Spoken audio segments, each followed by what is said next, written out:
Oi pessoal, tudo bem com vocês? A gente vai ler Levítico capítulo 5, mas antes de começar eu queria pedir para você que está assistindo pelo YouTube, se inscreve no canal, você que está assistindo pela página do Face, segue a página para vocês não perderem nenhum vídeo e seguirem comigo nessa jornada de ler a Bíblia de Gênesis até Apocalipse. Gente, no capítulo de hoje vamos falar sobre a última oferta básica, né? A quinta oferta básica. A gente já falou o holocausto, que nos fez entender que nós sozinhos a gente não consegue se entregar plena e absolutamente a Deus. A gente precisa de Cristo e que a gente deve nos alimentar dele para sermos fortalecidos. A gente precisa ler a palavra, que é o próprio Jesus. Isso é a nossa oferta de manjares e com a clareza que a palavra nos dá, a gente pode ter paz com Deus através de Cristo. Essa é através da nossa oferta pacífica, mas com essa clareza, né, com essa que a palavra nos dá, mesmo a gente tendo paz com Deus, a gente percebe que ainda há uma barreira, um problema que impede a gente de ter um relacionamento e intimidade com Deus, e esse problema é o pecado que já nos faz nascer mortos espiritualmente e longe do Pai. E quando a gente percebe isso, a gente percebe que ele está enraizado dentro do nosso ser, é algo que é interior e isso é que nos mantém afastados do Pai. Então a gente precisa de um sacrifício que nos redime, que nos leve de volta a ter comunhão com Deus. E essa, na verdade, é a nossa oferta de pecado, né? O sacrifício de Cristo abriu esse caminho de volta para Deus, esse sacrifício perfeito que tirou o pecado do mundo. Então ele venceu esse pecado que entrou no mundo através de Adão. Então, hoje, no capítulo de hoje, a gente vai falar sobre a oferta de culpa, né? Mas o que isso significa? Pra gente entender, a gente precisa saber que há uma diferença entre pecado e pecados. O pecado, a oferta pelo pecado que a gente viu nos vídeos passados, representa Cristo resolvendo o pecado em nossa natureza decaída. Tem a ver com o pecado que está enraizado dentro do nosso ser, que é o nosso pecado interior, que sempre habitou dentro de nós desde que a gente nasceu. É uma herança de Adão. E a oferta pela culpa representa Cristo como uma oferta que resolve o problema do pecado em nossa conduta, os pecados com as nossas ações pecaminosas, as nossas transgressões, as nossas faltas, a mentira, os nossos erros. Então são as coisas externas. E como tudo, né, tem uma tipologia, então cada aspecto desse capítulo também tem um significado espiritual, tá bom? Vamos para a leitura do capítulo então. Quando alguém pecar, porque intimado a depor em juízo, não denunciar o que viu ou o que soube, levará a sua iniquidade. Então esse versículo se refere a uma pessoa que ouviu alguma coisa, que precisava declarar, que precisava falar e ela não disse o que ela sabia. Então ela deve sofrer as consequências, vamos dizer assim, ela deve suportar essa iniquidade. Então esse assunto, ele aparenta ser insignificante, mas ele revela quem somos, né? Ele mostra que a nossa entrega a Deus não é absoluta, porque se a gente vivesse realmente para Ele, a gente seria totalmente fiel, honesto, sinceros em testemunhar o que a gente sabe, mas a gente sabe que a gente não é assim. Então, a gente aqui realmente nesse versículo está falando sobre o ato de mentir, no qual Satanás, o pai da mentira, está envolvido. Ou quando uma pessoa tocar em alguma coisa imunda, seja cadáver de animal selvagem, seja cadáver de animal doméstico, seja cadáver de réptil, ainda que o faça sem perceber, será ela imunda e culpada. Então a gente vê aqui que apenas de tocar em um cadáver, uma pessoa já estava impura, porque havia tocado na impureza da morte, indicando que nós podemos não perceber que tocamos na imundícia da morte espiritual, mas se o Senhor nos iluminar, né, se a luz da palavra brilhar sobre a gente vai perceber o quanto a gente toca na imundície da morte espiritual e o quanto ela nos contaminou, né, porque ela está dentro de nós. A palavra cadáver representa a morte e ela está aqui representada por alguns tipos de animais, né? O animal selvagem representando um tipo de morte como uma fera. O segundo tipo é uma morte suave, como um animal doméstico. O terceiro tipo é uma morte sutil, como um ser que rasteja. Então, em tipologia, isso significa que entre o povo de Deus pode haver 3 tipos de morte: a morte selvagem, a morte pacífica, a suave, né, e a morte sutil. E todas essas mortes espirituais, né, são, por exemplo, aquela morte que vem ferozmente, né, como um animal selvagem. Tem aquela que vem devagarinho, que vai nos afastando da presença de Deus, que vai nos contaminando com seu veneno, bem sutilmente, sem que a gente perceba. E aquela que parece um animalzinho fofinho, né, um animal doméstico, que aparenta não trazer nenhuma ameaça, mas quando a gente percebe, a gente está totalmente morto em nossos pecados. Ou quando alguém, sem perceber, tocar em qualquer imundícia humana, qualquer coisa que o faça imundo, quando ele souber depois, será culpado. Aqui a sujeira, né, a imundícia do homem, representa a sujeira do homem natural, né, da vida natural. No homem natural existe sujeira, então tudo que sai do homem é impuro. E essa impureza é a vida natural, né, o que está dentro de nós. Jesus mesmo disse que nada do que entra em nós nos polui, né? Mas o que sai de nós é que nos polui, porque é o que está dentro dos nossos corações. Ou quando uma pessoa jurar irrefletidamente com seus lábios para fazer mal ou para fazer bem, em tudo que o homem possa jurar sem refletir, sem perceber, e o souber depois, culpado será numa dessas coisas. Então aqui a gente vê a questão de falar levianamente, né? De falar algo diante de Deus de maneira descuidada e imprudente. Então, ao invés de expressarmos a nossa opinião sobre algum assunto, é melhor a gente ficar quieto e, se necessário, conversar com Deus sobre o assunto. A gente pode pedir a direção dele, a gente pode orar, e se a gente deve ou não se posicionar sobre esse assunto, né? Ou se é melhor a gente ficar quieto e não falar nada. Então essa é a atitude adequada para uma pessoa que teme a Deus. Gente, até aqui a gente leu 4 versículos, e nesses 4 a gente viu 4 itens que servem de exemplo de coisas que exigem a oferta pela culpa, né? O primeiro é não dar testemunho do que sabemos, né? Fala sobre mentira. O segundo é tocar sobre a carcaça de um animal, né, que se refere à morte em 3 formas: a morte selvagem, gentil e sutil. Então, aos olhos de Deus, a coisa mais abominável é a morte, e ela se espalha dessas 3 maneiras. A terceira é tocar na sujeira do homem, né? Isso é uma questão da vida natural, com a nossa imundícia, né? O andar e o agir de acordo com o que a gente tem dentro da gente, né? Por isso que a gente deve a cada dia matar a nossa carne, deixar o Espírito Santo crescer em nós, para nós não mais agirmos segundo a nossa carne, segundo as nossas vontades, os nossos desejos, mas andar segundo o Espírito. E a quarta, que a gente acabou de ver, é falar levianamente, né? A gente sempre deve pensar antes de nos expressar e não agir no calor das emoções. Porque isso é realmente deixar o nosso homem natural falar mais alto, né? A nossa carne falar mais alto. Sendo alguém culpado numa dessas coisas, confessará aquilo em que pecou, e como oferta pelo pecado que cometeu, trará ao Senhor uma fêmea de gado miúdo, cordeira ou cabrita, e o sacerdote fará por ele expiação do seu pecado. Então, a maior oferta oferecida por transgressões é uma ovelha ou uma cabra.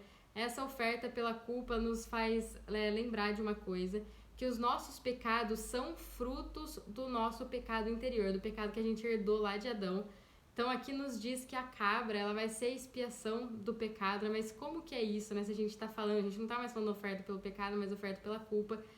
O que a gente tem que ter em mente é que a gente está agindo em relação ao pecado, como ele sendo a fonte dos nossos pecados, das nossas transgressões. Por isso que a oferta pela culpa é uma oferta pelo pecado, porque aos olhos de Deus, esses pecados que a gente comete, as nossas transgressões, as nossas falhas, a gente mentindo, se originam, a fonte deles é o pecado que está dentro de nós. Então, nosso problema é tanto o pecado que a gente comete, mas também o pecado que habita em nós. Se os seus recursos, porém, não forem suficientes para gado miúdo, então trará ao Senhor, em expiação da culpa que cometeu, 2 rolinhas ou 2 pombinhos, um como oferta pelo pecado e o outro como holocausto. Então, esse versículo aqui ele nos revela que a oferta pela culpa é composta da oferta pelo pecado e da oferta de holocausto. Então, juntas essas duas ofertas formam a oferta pela culpa. Aqui a gente vê 2 rolas ou 2 pombinhos, um para a oferta pelo pecado e o outro para o holocausto. Isso significa que as transgressões vêm do pecado interno, vêm do pecado que habita em nós e do fato da gente não viver totalmente rendidos a Deus e entregues a Ele. Então, com respeito ao pecado interno, a oferta pelo pecado é necessária e ao fato da gente não viver totalmente entregue a Deus, né? O holocausto é necessário. Então, ambos são um tipo completo de Cristo que, como oferta pela culpa, ele resolve o problema dos nossos pecados. Gente, como eu já estava dizendo, né, a origem de toda a transgressão é o pecado que está em nossa carne, a razão pela qual a gente comete uma transgressão é que a gente não está vivendo totalmente rendidos e entregues a Deus. Portanto, em relação às transgressões que a gente comete, a gente tem uma fonte, tem uma razão do porquê a gente fazer isso. Então, a gente faz isso espontaneamente, até involuntariamente, porque a gente tem pecado dentro de nós, a gente tem o pecado enraizado na nossa carne. E isso é o fato da gente também não estar vivendo rendidos a Deus, né? Por a gente ser pessoas caídas, que a nossa natureza já é pecaminosa, a gente já nasce assim, e a gente não leva uma vida totalmente entregue a Deus, por isso que a gente precisa de Cristo como nosso holocausto e também de Cristo como a nossa oferta pelo pecado que habita em nós, que é a razão das nossas transgressões, das nossas falhas, dos nossos pecados em gerais, dos nossos pecados exteriores, vamos dizer assim. A oferta pelo pecado cuida da origem, né? E a oferta das transgressões cuida dos frutos produzidos a partir desta origem. Então isso nos mostra que Deus ele se preocupa com a origem, ou seja, ele se preocupa com o pecado que está dentro de nós, que está na nossa carne, e ele também se preocupa com o fruto produzido a partir dessa origem. Ele também se preocupa com as transgressões que são manifestadas externamente porque a gente tem esse pecado que está enraizado em nosso ser. Portanto, a gente precisa tanto da oferta pelo pecado quanto da oferta pela culpa. Essas duas ofertas, na verdade, elas acabam com uma única coisa, que é o pecado.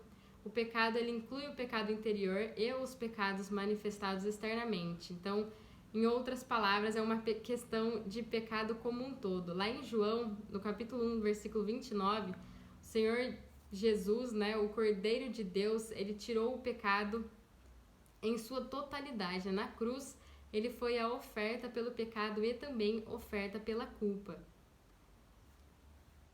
Ele os trará ao sacerdote, que oferecerá primeiro o que é oferta pelo pecado, e com a sua unha lhe torcerá a cabeça rente ao pescoço, sem separá-la de todo.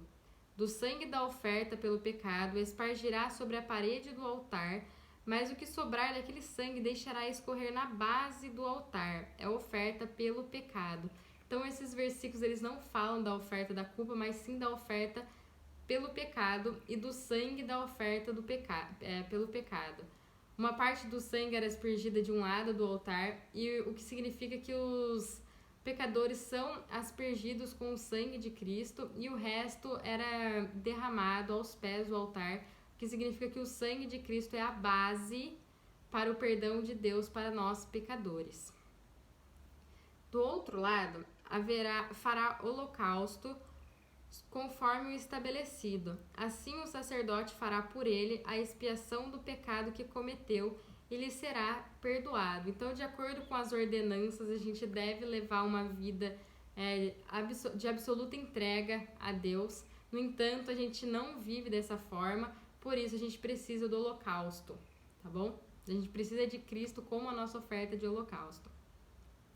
Se os seus recursos, porém, não lhe permitirem oferecer 2 rolinhas ou 2 pombinhos, então aquele que pecou trará pela sua oferta a 10ª parte de um efa de flor de farinha como oferta pelo pecado. Não lhe misturar azeite, nem sobre ela porá o incenso, pois é oferta pelo pecado. ele a trará ao sacerdote, que dela tomará um punhado cheio como memorial, e a queimará sobre o altar em cima das ofertas queimadas ao Senhor. É oferta pelo pecado. Então, essa farinha, né, excelente, essa efa de flor de farinha tipifica a humanidade de Jesus. Portanto, a oferta pela culpa ela não inclui apenas a oferta pelo pecado e o holocausto, mas ele também se refere à humanidade de Jesus. Oferecer, né, 1/10 de efa de flor de farinha como oferta pelo pecado significa que apenas uma pequena porção da humanidade de Jesus é suficiente. E a gente é o que é porque nos falta essa humildade de Jesus. Então é por isso que estamos cheios de mentira, de vida natural, de morte, mas a humanidade de Jesus é uma dose, mesmo pequena, que mata todos esses nossos germes, que cura as nossas doenças, que nos sara e supre todas as nossas necessidades. Então, esse punhado de flor de farinha excelente, queimada no altar como oferta a Deus, apresentada, né, pelo fogo, indica que a farinha excelente da oferta pela culpa, oferecida para o perdão dos nossos pecados, é baseada no derramamento do sangue no altar. Isso significa que Cristo é perfeito e é oferecido como a nossa oferta pela culpa com base no derramamento de seu sangue na cruz. A oferta pela culpa torna-se oferta pelo pecado. Isso significa que a redenção operada por Cristo resolve o problema dos nossos pecados em 2 aspectos. O pecado que está na nossa natureza interior, que está enraizado em nosso ser, e o pecado nos nossos comportamentos externos, nas nossas transgressões, falhas, enfim. Assim o sacerdote fará por ele a expiação do pecado que cometeu em alguma dessas coisas, e lhe será perdoado. O restante será do sacerdote, como nas ofertas de cereais. Então, o resto que sobrasse seria do sacerdote, como na oferta de manjares. O resto da flor de farinha pertencia ao sacerdote. Isso significa que Cristo é o nosso alimento, visto que lá no livro de Hebreus, o escritor nos diz que os sacerdotes eles tipificam nós, os crentes. Tá bom? Disse o Senhor a Moisés: quando uma pessoa cometer ofensa e pecar por ignorância nas coisas sagradas do Senhor, então trará ao Senhor por oferta um carneiro sem defeito do rebanho, conforme a tua avaliação em ciclos de prata, segundo o ciclo do santuário, pela oferta pela culpa. Assim restituirá o que tirou das coisas sagradas e ainda acrescentará o seu quinto e trará ao sacerdote. O sacerdote fará expiação por ele com o carneiro da oferta pelo pecado e será perdoado. Então, aquele que peca nas coisas sagradas de Deus deve fazer restituição e adicionar a quinta parte e dá-la ao sacerdote.